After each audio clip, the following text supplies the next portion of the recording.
Kral Kasımov alkışlar. Şarap öğrencisi.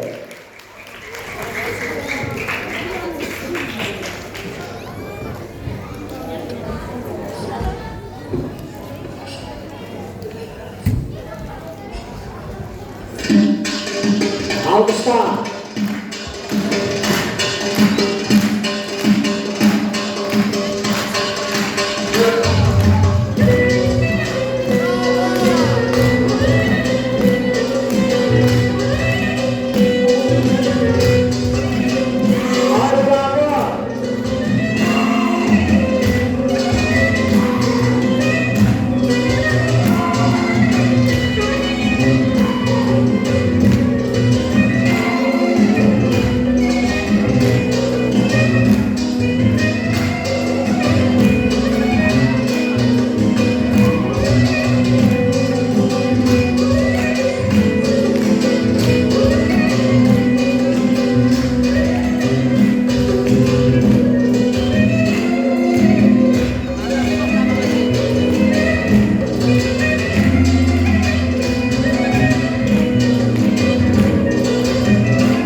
Bir sözdə bu müsabiqədə valideynlər geçdiyi rəhmət eləsə.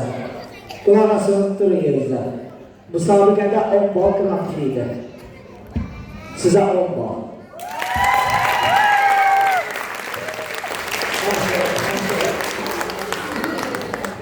Çox sağ olun. Hana bir sabah təlimnamə edirəm, Öncə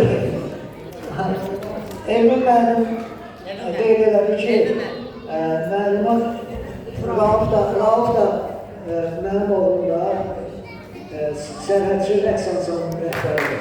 Ancaq ki, səhətim var ki, Eskişehir əməkdar artıq Xanlar Bəşirov, Rauf oğluna, sənin də Elginin də müəllimi olub da, bunu da qeyd eləmək lazım.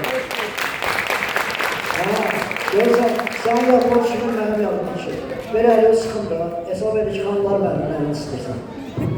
Çox sağ olun ki, Rauf Ələmkinə təşkilatçılıq edirsiniz. Sizə gəldikdə mənim balalar, maşallah, gözləyəməsin. Mən belə istərdim ki, bunlar imtahan versinlər Xoreografiya Akademiyasına. Orada böyük ustadlar məşğul olur. Xalq artisti Yusuf Qasımov deyil, çox adamlar var. Gülbala mənim tələbəm, əməklər arası.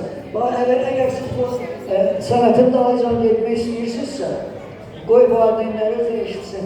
Koreografiya Akademiyasına qəbul edin. Beləncələr 2 dənə, 3 dənə, 5 dənə hərəkət göstərsiniz.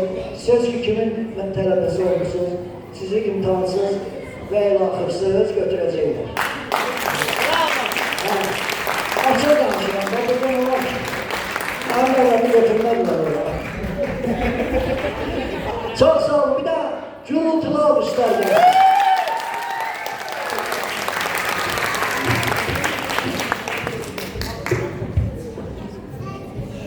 Nömrə 021. Nadirin rəqs qrupu, Gəncə şəhər. Vədi rəhbər Nadir Bağırov.